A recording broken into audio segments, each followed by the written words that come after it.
1962. Guam faces one of the most devastating natural disasters in its history. Typhoon Karen hits the island, turning what were once beautiful villages into unrecognizable ghost towns. The strength of the typhoon outmatched the islanders' preparation, leaving thousands homeless. Of 261 surveyed after the disaster, only 31% had made complete preparation. The general assumption was that Karen was going to be no worse than the previous typhoons. Not many anticipated what severe damage the typhoon could cause.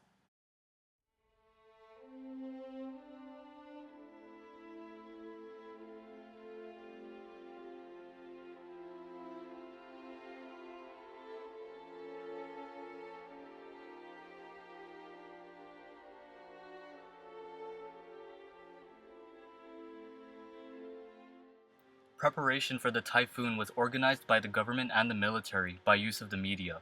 Through newspapers, radio broadcasts, and television, the people of the island were able to secure some of their belongings and themselves. The media informed people of shelters where people can stay and updated them on the typhoon's activity. Without the local media coverage, the people of Guam may not have been safe. All right. Well, what do?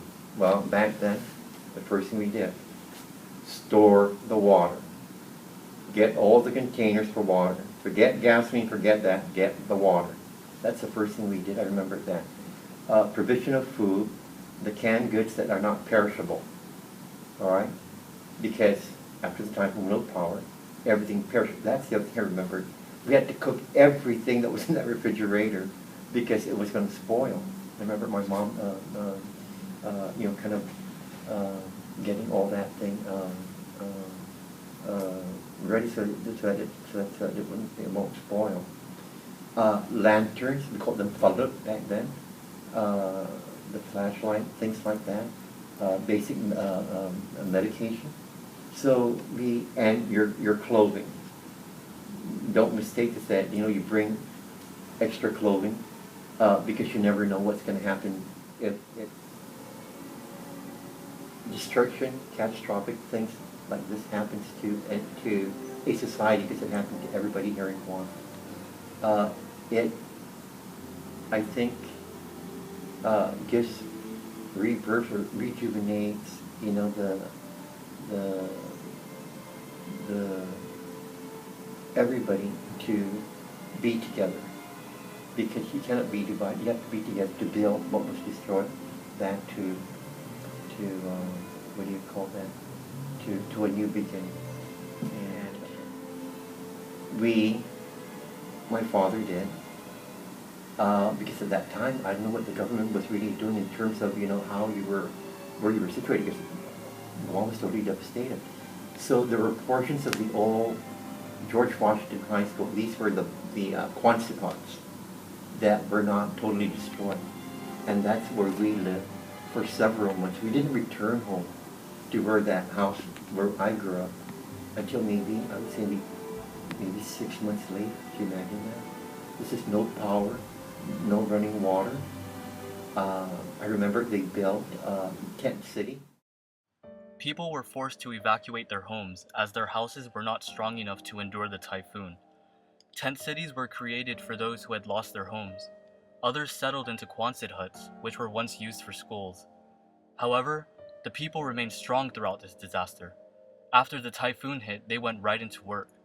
With the help of the military and the funding from the US, Guam underwent a major physical change. The government took action to rebuild the island, resulting in social and economic changes as well. The typhoon was more than damage and federal money and then reconstructing homes. The whole the nature of the economy shifted. The nature of what constitutes public housing and acceptable housing was reformulated, and the notion of community was reformulated. So when I was growing up in the Sinanya before urban renewal and before Typhoon Karen, I could hear my neighbors. I could hear women making tititas in the morning. Nobody had aircon. We had an outhouse. Then we got indoor plumbing, and we were all close together.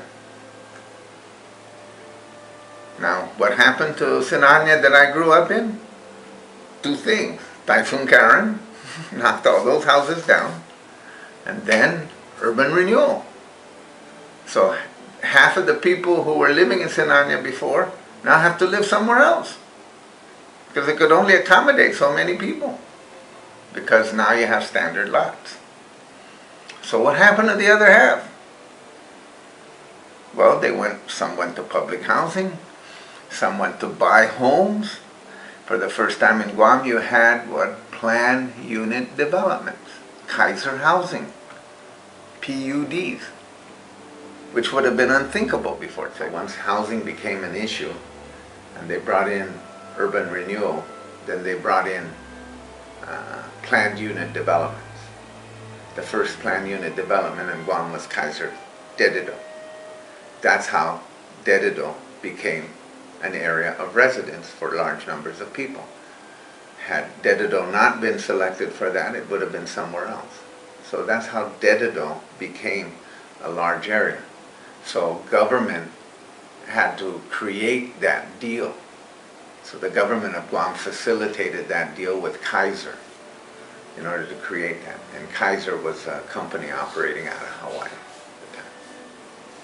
And so those were like consequences of Karen.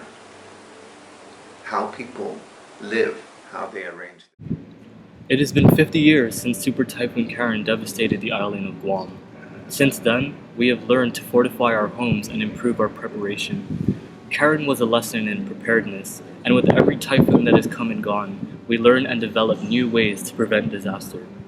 The destruction of our past has ensured the protection of our future.